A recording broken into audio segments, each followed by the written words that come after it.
voices are so important. Every voice is valid. Every voice has a story. Let's listen. It's been probably within the last 5 years that there's been active focus on advertising with LGBTQ community. The representation of gay folks, GLBTQ folks, it's a tricky job. It's very difficult because everyone's different. We're all complex people. And I think that without a more deliberate representation of people within the LGBTQ community, we risk being seen as these kind of paper cutouts or these caricatures of personality without understanding the depth of the humanity. For a brand, in order to come off authentic, they need to be authentic, which means that they need to do their homework.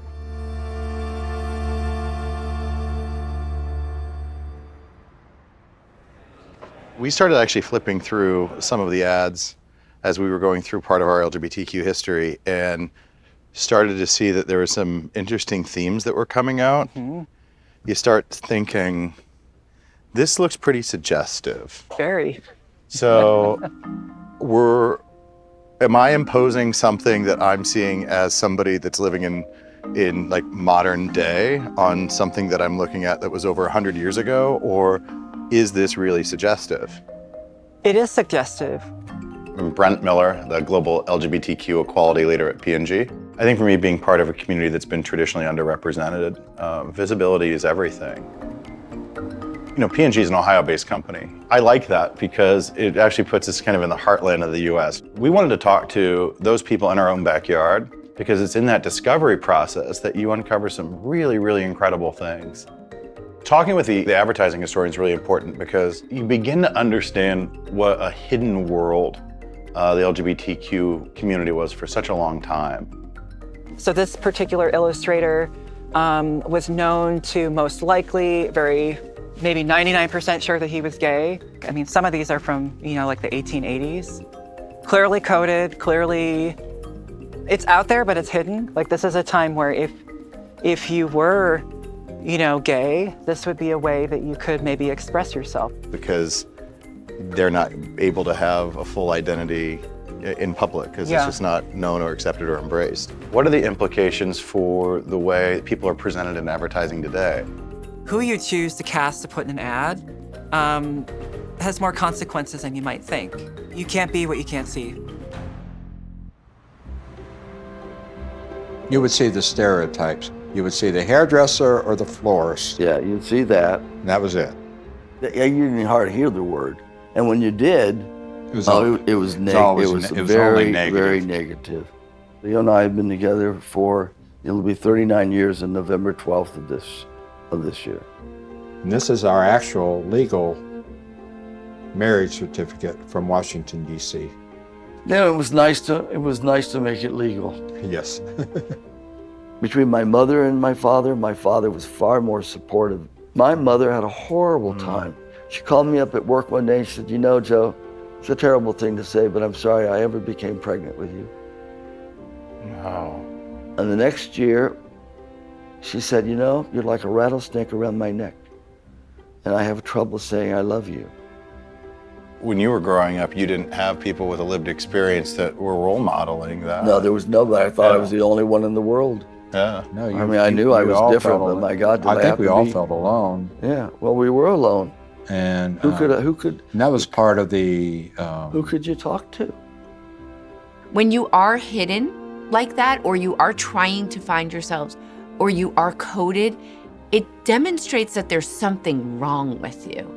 And so we need to get away from that. There is nothing wrong with LGBTQ people. I think about the 12 or 13-year-old kid. Seeing life represented visibly would have a profound effect, I think, on me. Because people need models.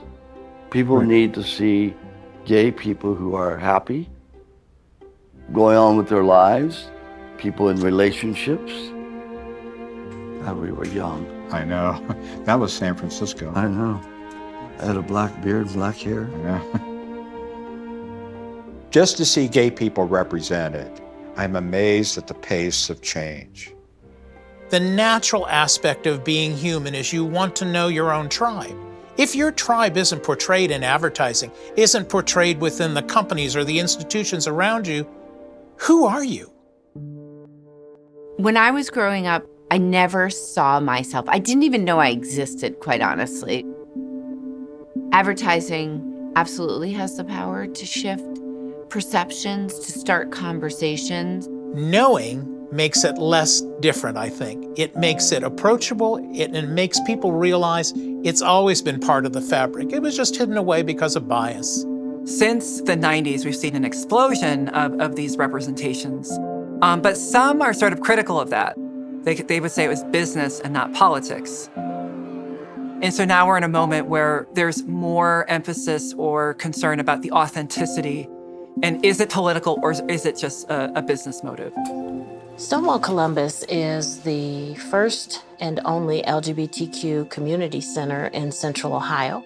I think all of us within the LGBTQ plus community are wrestling in our own ways with how do we bridge the divides. How can corporations continue to partner with LGBTQ organizations so they're not there just to wave a banner in the parade? In that vein of thought being, people don't want companies around, Right. People think they're taking advantage of the community by being there. Yeah.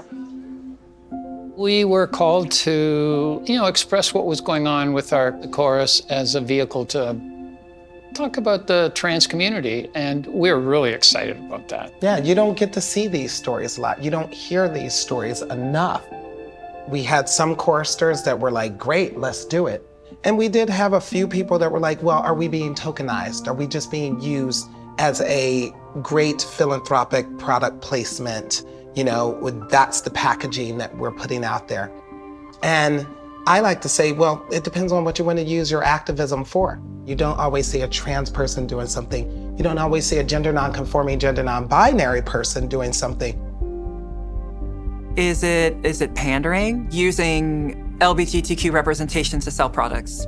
We need to be careful of just writing it off completely. Co-optation does exist. We can see it when it's bad, but we also need visibility. The very fact that it's impacted somebody to say, I don't like that, and why are they doing this, has introduced a whole heck of a lot of discussions we never had before. I can't explain why parents reject their children. Some kind of disappointment, some sense of failure on their own parts. We have a thing here at Stonewall. We say every pride is somebody's first pride. And every commercial could be somebody's first opportunity to see themselves reflected positively on television. It could be some mother's first opportunity to see that my child's not the only child that's wrestling with these kinds of questions. And we're seeing more and more younger people coming out earlier, and I think that visibility has led to that. My name is Regan Swan. I live in Mason, Ohio, and I'm 15 years old. I would definitely have thoughts about, I'm not like everybody else. I don't feel right in this body. I felt like I was right person, just wrong body.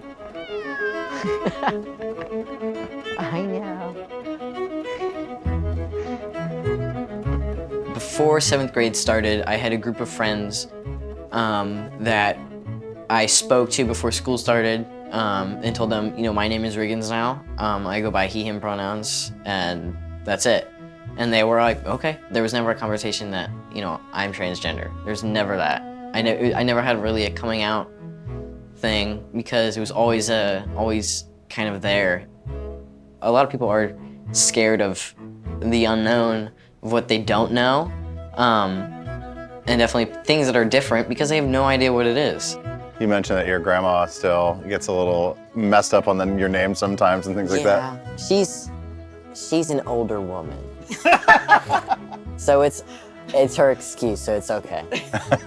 It happens. But she means well, right? Yeah, absolutely. That's really cool. She's making us chocolate cream pie, so. Yeah. I've had people tell me that they've changed their minds about how they feel about transgender people, listening to our story, knowing us, knowing Regan's, and it really personalizes it. As a parent, when you see like an advertisement that has the transgender community portrayed, how do you react to that? How does that make you feel based on your own experience? I love it. I think it's amazing. I asked you if the actors in the P&G commercial where the transgender boy is shaving for the first time, I asked you, is that really a transgender man? Is that really his dad? And you said, yeah. And I was like, that's amazing. Just that they're so comfortable with themselves to be out there, and that like Regan's can see something like that and it feels more normalized. She's like a best friend. She doesn't like me to call her my best friend, but we work very, very well together. Sometimes too well. What do you say to people that don't quite get it? Or do you ever run into people that are like supportive? No, I'm just kidding. Wow, okay. There's always going to be naysayers. There's always going to be people who oppose your point of view. Naysayers, I've seen that. What's the word? Haters gonna hate. You know, we're the world's largest advertiser. Our images affect how people see the world. Our images affect how people see themselves. Even if it didn't move the needle from a business standpoint, would we support LGBTQ visibility? Yes, because it's about humanity. I was asked to go to one of these organizations that was opposing the LGBTQ community advertising and just anything that we were doing in terms of shows or Pride Parade or whatever the case may be. They said, what you're doing by your contributions to Pride and other things is that you're supporting the other side. And I said, we don't define families. Love defines families. We serve all people. We have employees who are gay. We have consumers who are gay. We're going to continue to serve them. And we walked out. I don't think they have as much trouble today. Well, I think that goes back to Harvey Milk's admonition. Right. You need to come out. Yeah. They need to see you. You need to be visible. You need to be out. That changes things. There has to be something that drives the need to discuss, to think about, to feel about, to dream about. And it's that place change is made.